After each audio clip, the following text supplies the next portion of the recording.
esse é o programa 13 da série Paulo Freire Vivo pela TV UFPB. E como você sabe, porque vem acompanhando, nós estávamos falando no programa anterior dos programas do Paulo Freire desenvolvidos na África nos anos 1970, enquanto o Paulo Freire era integrante do Conselho Mundial das Igrejas em Genebra, e dos destaques que a gente faz desse período é justamente o trabalho na África, na metade mais ou menos dos anos 70, 1975, 76, e a partir disso se produziram o que eu costumo chamar de escritos africanos do Paulo Freire. Ou seja, no contato com os educadores da Guiné-Bissau, o Paulo Freire redigiu vários documentos, várias cartas, tanto é que a base desse programa continua a ser o livro chamado Cartas à Guiné-Bissau, registro de uma experiência em processo, onde ele se comunicava com os educadores da Guiné-Bissau, com o que seria o Ministério da Educação da Guiné-Bissau, lá chamado Comissariado de Educação, para produzir isso. É bom ressaltar que esse trabalho tem uma colaboração tanto do Conselho Mundial das Igrejas, como da equipe do IDAC, como tem do próprio Comissariado de Educação da Guiné-Bissau, numa convergência de esforços para pensar, para ajudar a pensar, a contribuir por uma nova educação, não é, pós-colonização, ou seja, depois que a Guiné-Bissau é libertada da colonização portuguesa, que, se vocês sabem, que durou um tempo muito considerável. Dentro disso, não é, eu queria ressaltar um ponto fundamental, que ao mesmo tempo que o Paulo Freire vai dar a sua colaboração, não é, para ele esse tempo foi um tempo de muito aprendizado. Não é? Um dos pontos que ele ressalta sobre isso, vale a pena a gente destacar. Ele diz assim: tanto que venho aprendendo com a experiência guineense, me parece que um dos aspectos básicos do sistema de educação que está se constituindo, não é, de um lado, a indispensável formação científica e ligada a ela questões importantíssimas também em relação à produção, mas à solidariedade, à cooperação, ao gosto pelo trabalho, a questão da produção como fonte do conhecimento, e ele destaca isso como um aprendizado muito grande, porque para ele não seria exatamente uma novidade, porque anteriormente ele tinha trabalhado, por exemplo, com a reforma agrária no Chile, na primeira fase do seu exílio, mas agora é diferente. Agora ele é chamado a contribuir, não é, para uma reconstrução do sistema educativo que tem fundamento no trabalho, na produção, nas atividades produtivas. Ou seja, aqui está colocado uma temática central para o Paulo Freire, daqui por diante, vamos dizer assim, que é o trabalho como princípio educativo. Esse não é um tema do Paulo Freire especificamente, mas é um tema muito ligado à pedagogia socialista, não é? Durante vamos dizer, o seu desenvolvimento em todo o século XX. Não é? E o Paulo Freire vai, então, através desse conceito, não é, balizar a sua reflexão em torno da reconstrução educativa na Guiné-Bissau e em outros países. Não é? Ele diz assim, veja só, esse trabalho vai produzir, então, um novo tipo de conhecimento. Não um conhecimento, vamos chamar assim, aéreo, um conhecimento deslocado da realidade, mas muito pelo contrário, um conhecimento diretamente ligado à questão produtiva. Por exemplo, na Guiné-Bissau, uma das coisas básicas, inclusive na questão da alimentação, é a produção do arroz. Então, a reflexão sobre a produção do arroz, de como ele é produzido, de como ele deve ser consumido, que tipos de arroz são os melhores, como é que ele entra na culinária, na alimentação dos guineenses, para eles podem servir, eles que eu digo, o Paulo Freire e o Comissariado de Educação trabalhando junto, podem servir, deve servir de base para pensar novos conteúdos. Quando se pensa em alimentação, se pensa junto com ela a questão da saúde. Quando se pensa a questão da alimentação e da saúde, não dá para dispensar a questão básica, que é a produção, que é o trabalho. Então, veja só, para você entender, a questão do trabalho, da saúde, da produção do arroz e de outros alimentos viram questões básicas não só para o dia a dia das pessoas em suas casas, etc., mas servem de reflexão para a escola, servem de reflexão para o currículo, servem de base para pensar a alfabetização, para pensar temas geradores da alfabetização, ou seja, para ligar definitivamente essas questões às questões escolares, não é? Para isso, o Paulo Freire concorda com o Amílcar Cabral com a necessidade do educadora, dos professores, das professoras se tornarem um novo tipo de intelectual.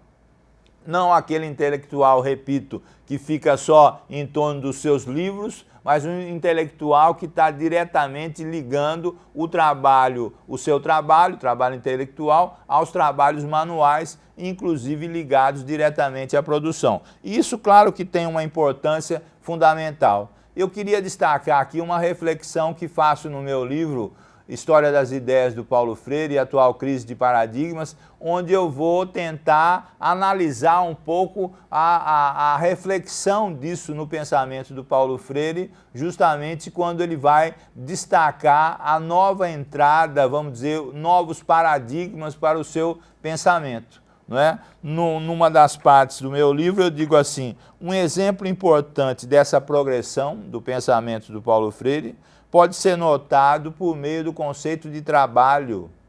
Não é? Antes o Paulo Freire focava o trabalho pela concepção de Hegel, pela concepção da ligação senhor-escravo. Agora cada vez mais marxistas vão embasar isso, não é? Tanto no próprio Marx, depois entrando Antônio Gramsci e depois se conectando com autores, como eu ressaltei anteriormente, como Celestin Freinet e o próprio Amílcar Cabral da Guiné-Bissau. Não é? Essa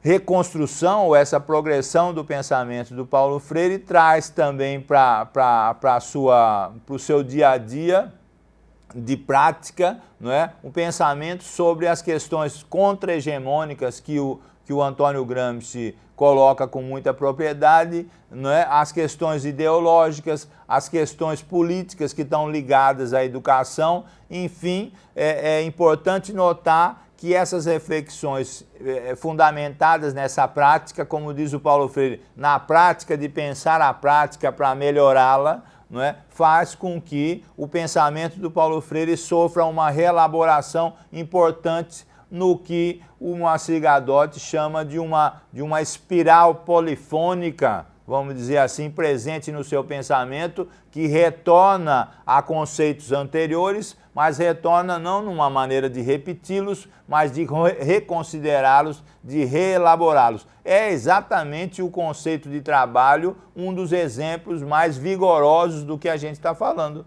não é? Antes, a questão do trabalho para o Paulo Freire era uma questão focalizada no âmbito, vamos dizer, da superestrutura, na questão da política, da ideologia, etc., ou da educação como todo, mas agora o trabalho tem conexão direta com as atividades produtivas, não é? E o exemplo da reconstrução guineense é fundamental para a gente entender isso.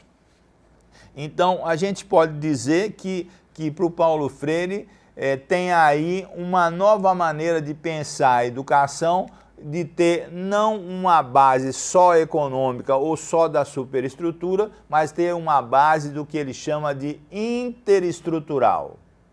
Não é? Como é que a produção e a superestrutura combinam, se entrelaçam, não é? E fazem com que a educação tenha um novo patamar, não uma educação qualquer, mas uma educação diretamente ligada à produção. Perceba que esse é um tema fundamental, porque muitas vezes esse tema é trabalhado separadamente. e não como um diálogo entre as atividades produtivas e as atividades educacionais, curriculares, que a gente pode pensar sobre isso. É nesse instante, então, que eu devo ressaltar, além desses autores e dessas obras que a gente citou, um outro autor que eu recomendaria a sua leitura para a gente entender direito do que a gente está falando, que é o Wagner Rossi.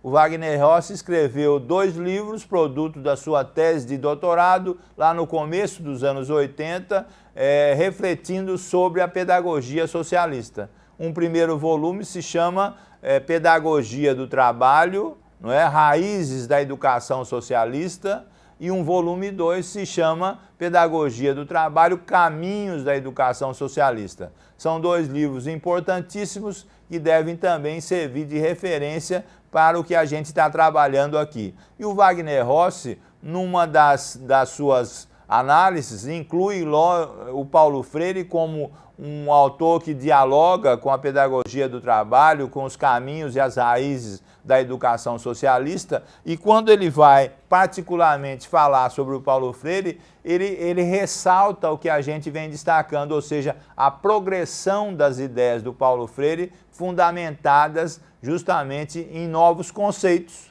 em conceitos novos e em conceitos reelaborados do seu começo de reflexão. E isso é fundamental. Ele coloca que o Paulo Freire cada vez mais incorpora uma visão gramsciana, uma visão onde o ser humano é autor da sua própria história e é autor da sua própria história em termos de cultura. Não é? Acho que vocês conhecem um livro muito importante que serve aqui também de referência do Antônio Gramsci, que é o livro Os Intelectuais e a Organização da Cultura. Não é? Como é que os intelectuais ajudam a organizar a cultura. Não é? E vocês sabem demais, desde o começo dos nossos programas, que essa questão da cultura, da ação cultural, é um conceito fundamental para o Paulo Freire. Vem lá das questões sobre ciclos de cultura que ele propõe para a alfabetização, continua no conceito central da obra dele, que é a ação cultural, e vem até aqui. Né? Vem até aqui nos anos 70, onde ele vai então trabalhar com os países africanos de língua portuguesa. Veja só que cada vez mais você precisa notar que nós não trabalhamos conceitos isolados do Paulo Freire, mas vamos cada vez mais agregando os conceitos, fazendo o entrelaçamento dos conceitos, e isso que ao mesmo tempo é uma riqueza do pensamento do Paulo Freire, e eu concordo que dá uma certa dificuldade para os leitores do Paulo Freire em entender a sua totalidade enquanto os conceitos que se entrelaçam. Mas a gente vai continuar falando sobre isso no segundo bloco desse programa.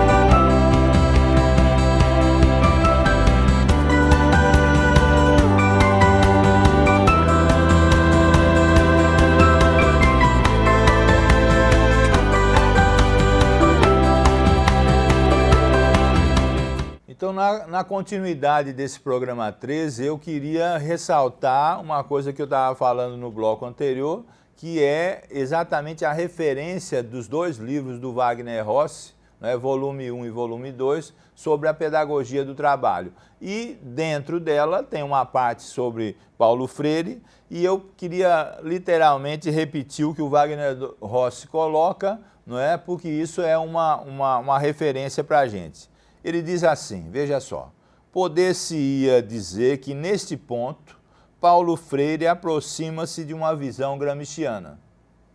O homem tem que assumir o seu papel como sujeito da história, não enquanto indivíduo abstrato, mas enquanto ser situado dentro de condições concretas, condições estas que se constituem a partir da organização econômica da sociedade, da posição do homem dentro da estrutura produtiva dessa mesma sociedade e daquelas relações que, como uma consequência, ele estabelece com seus semelhantes relações que são organizadas essencialmente a partir dessa mesma posição que ele ocupa na produção.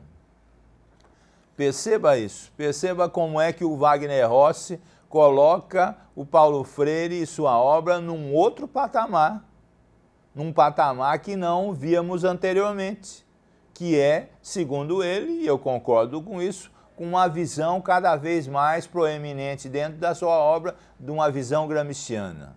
É importante dizer que o Gramsci renova o marxismo, não é? Os vários marxismos, vamos dizer assim. Ele inclui a questão cultural como uma questão fundamental, não é? Ele transcende a questão econômica, não é? Ele não deixa que isso seja exclusivista dessa visão, não é? Exclusiva dessa visão, não é? E ele faz então, ele ressalta a importância da cultura e por tabela a questão da educação, não é? Por isso que o Gramsci é muito usado no Brasil e no mundo como reflexão sobre a educação, não é? Ou seja, ele não é um autor qualquer, é um autor que dentro de todo o espectro marxista e socialista vem trazer a cultura como ponto central e por isso que ele é um autor tão importante para todos, de uma maneira geral, independente da sua posição A ou B em relação à educação, terem como reflexão. E o Paulo Freire, como bom ouvinte, como bom estudioso, como bom pesquisador, cada vez mais para ler a realidade africana, a realidade mundial dos anos 70, vai buscar no Gramsci, embora o Gramsci tenha produzido isso muito anteriormente na Itália, não é, como um membro do Partido Comunista Italiano, e vocês sabem que o Gramsci produziu grande parte da sua obra enquanto estava preso, não é? Por isso a sua obra como um todo é enfeixada no que se chama de cadernos do cárcere e por isso que Gramsci é um autor tão importante para o Paulo Freire também, não é? Nesse ponto a gente vai ressaltar uma outra coisa que chama a atenção quando a gente pensa na alfabetização, na concepção do Paulo Freire. Quando você pensa sobre o que ficou conhecido no Brasil como o método Paulo Freire, você vê uma questão ainda pouco trabalhada, que é a questão da pós-alfabetização, não é? Você vê muito centrada a questão do método Paulo Freire nas 40 horas, ressalta a questão de Angicos dessa produção, as questões também trabalhadas aqui em Pernambuco, na Paraíba, etc., mas muito em torno das 40 horas. E quando se vai para esse ponto da obra do Paulo Freire, sempre relativa a esse trabalho na Guiné-Bissau e na África como um todo, nos países de língua portuguesa, você vê uma questão central, que é a questão da continuidade da alfabetização para além das horas iniciais, ou seja, da pós-alfabetização. E vê mais uma questão central que foi chamada aqui de cadernos de cultura ou cadernos de educação popular, que servem de base para essa pós-alfabetização, não é? Então, os temas geradores, a pesquisa do universo vocabular, toda a proposta relativa à metodologia que está presente na alfabetização no início das propostas do Paulo Freire e do grupo pernambucano que subsidiou isso, vem agora com um adendo, com um complemento, e não é qualquer complemento, não é? A consciência de que a alfabetização precisa de uma sequência, vamos dizer assim, de uma sequência e designada por pós-alfabetização. Isso teria como subsídio cadernos de cultura, cadernos de educação popular, produzidos tanto pelos alfabetizandos como pelos alfabetizadores, produzidas tanto pelos educandos como pelos educadores. E eu queria chamar a atenção para os cadernos de cultura, cadernos de educação popular, que foram produzidos na Guiné-Bissau e que constam, então, desse livro que eu tanto ressaltei, que é Cartas à Guiné-Bissau. Eu gostaria de ressaltar um ou dois textos que estão presentes lá para vocês verem como isso é um adendo substancial para quem pensa a alfabetização e para quem pensa a educação de uma maneira geral, subsidiada não só pelo Paulo Freire, mas tendo a sua obra como uma das suas bases. O primeiro texto que eu gostaria de destacar, que está na Cartas à Guiné-Bissau, diz assim: já vimos que, se não fosse o trabalho humano, a árvore não se transformaria em tábuas, nem o ferro em estado bruto viraria lâmina. Isso tudo se faz por causa do trabalho humano e por causa da força de trabalho. Os meios de produção e os trabalhadores constituem o que se chamam de forças produtivas de uma sociedade. A produção resulta de uma combinação entre os meios de produção e a força de trabalho. Para empreender uma nova sociedade, é importante saber que é desse modo que se organiza a produção. É preciso saber como se combinam os meios de produção e a força de trabalho. É preciso saber a natureza dessas relações, não é? Se são relações de exploração ou se são relações de igualdade e colaboração. Veja só, isso é um caderno com vários textos que no começo aqui do trabalho do Paulo Freire era pouco usado. Aliás, eu queria chamar a atenção para uma das campanhas que iniciou essa reflexão, que aconteceu justamente aqui na Paraíba, que foi a Campanha de Educação Popular, a CEPLAR.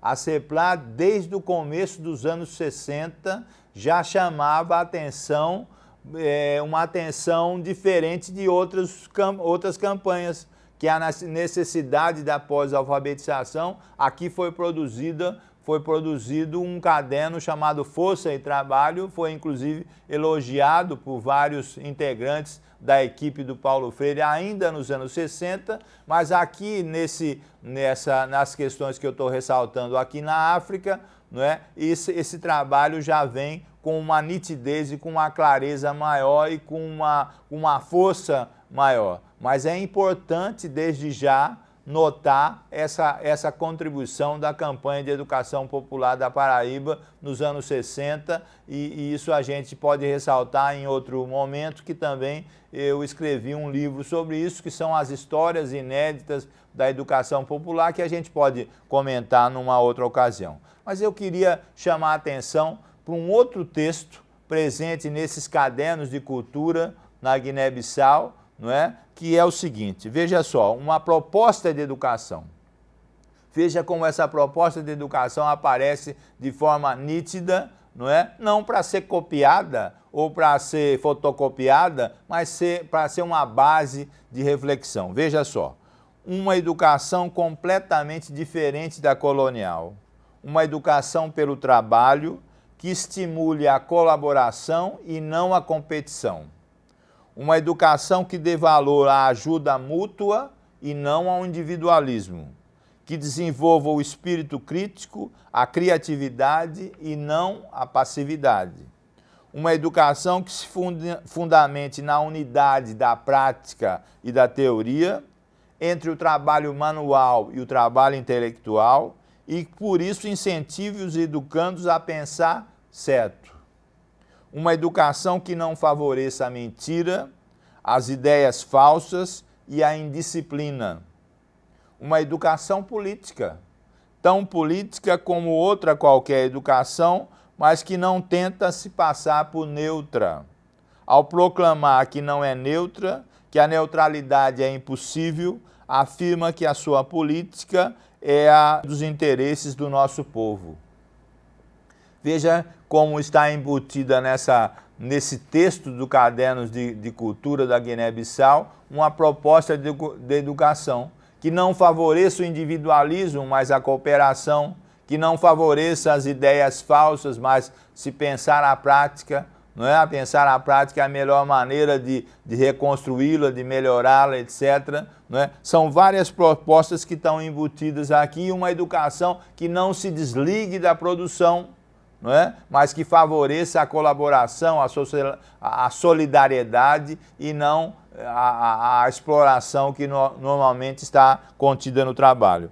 Então, para fechar esse programa, a gente pode voltar a focalizar temas que devem ser muito caros àqueles que pensam a educação. Primeiro, o trabalho como princípio educativo.